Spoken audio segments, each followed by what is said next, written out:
L'hyperventilation est caractérisée par une augmentation de la vitesse de la respiration. Les gens, ils vont respirer un peu comme un petit labrador content. Qu'est-ce qui se passe? C'est que comme on respire plus rapidement, il y a plus d'oxygène qui rentre puis moins de CO2 qui sort. C'est ça qui va causer en fait le problème, qui va créer le problème. Ça peut être déclenché par un stress, une panique, l'anxiété. Ça peut être aussi des fois à l'effort et ça peut être aussi volontaire. Hein? On a certains nageurs qui ont tendance à faire ça justement avant de commencer à pratiquer leur sport ou autre. C'est fortement déconseillé, bien entendu.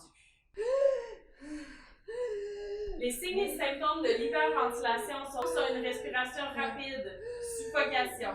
La victime peut être victime d'étourdissement, de maux de tête, de faiblesse.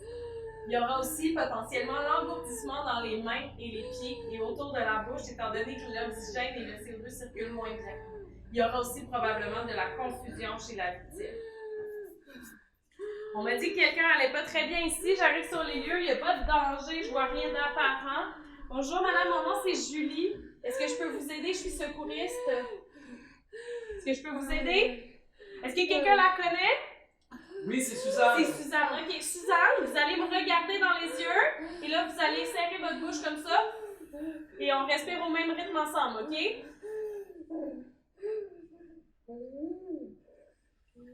Expire. Expire, expire, expire, expire, expire, expire, expire, expire, expire, expire. On inspire. Doucement.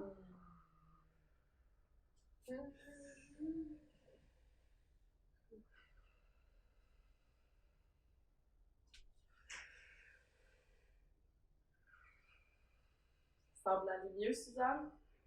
Oui. Est-ce que c'est bien votre nom? Oui. Oui, c'est votre nom. Oui. Suzanne. Bon, reposez-vous, c'est correct. Je vais vous poser quelques petites questions, il y en a qui vont sembler un peu bizarres. Oui. OK? Est-ce que vous savez on est où, là?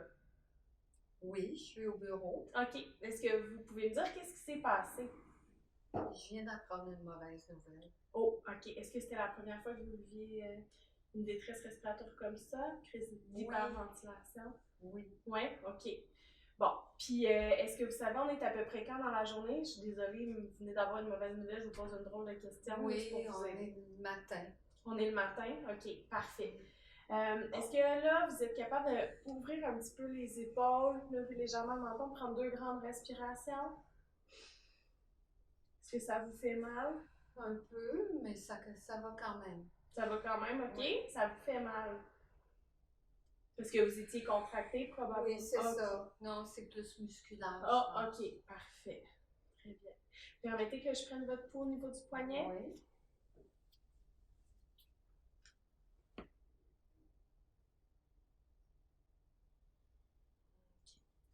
C'est un peu rapide, bien entendu. Le collègue est ouvert, ça va.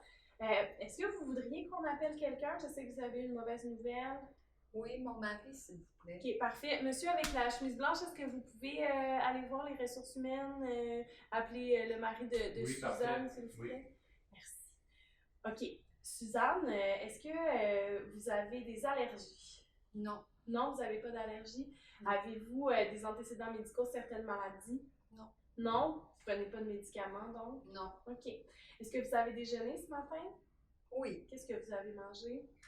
Une rôtie avec du beurre d'arachide. Rien de nouveau? Non. Non? OK, parfait. Donc, vous avez pas mal ailleurs? Non. Non? OK, parfait. Ça va. Donc, on va attendre votre mari. Parfait. Merci beaucoup. Merci à vous. L'hyperventilation, en fait, c'est déclenché, c'est pas une maladie. On aide la victime à reprendre le contrôle de sa respiration. Ben c'est ça, dans ce contexte-là, on s'est assuré que son mari allait venir. J'ai pas fait l'examen physique de la tête aux pieds, vous le verrez dans une autre capsule en démonstration. Et je traite l'état de choc aussi tout le long. Bon, elle est dans une position confortable, elle est en mesure de respirer au niveau de l'oxygène, elle n'a pas besoin d'une couverture actuellement parce qu'on est dans un lieu tempéré, mais je pourrais lui demander si elle en voulait une justement. Et à chaque minute, je pourrais reprendre les signes vitaux, je regarde toujours l'allure générale de la peau, etc.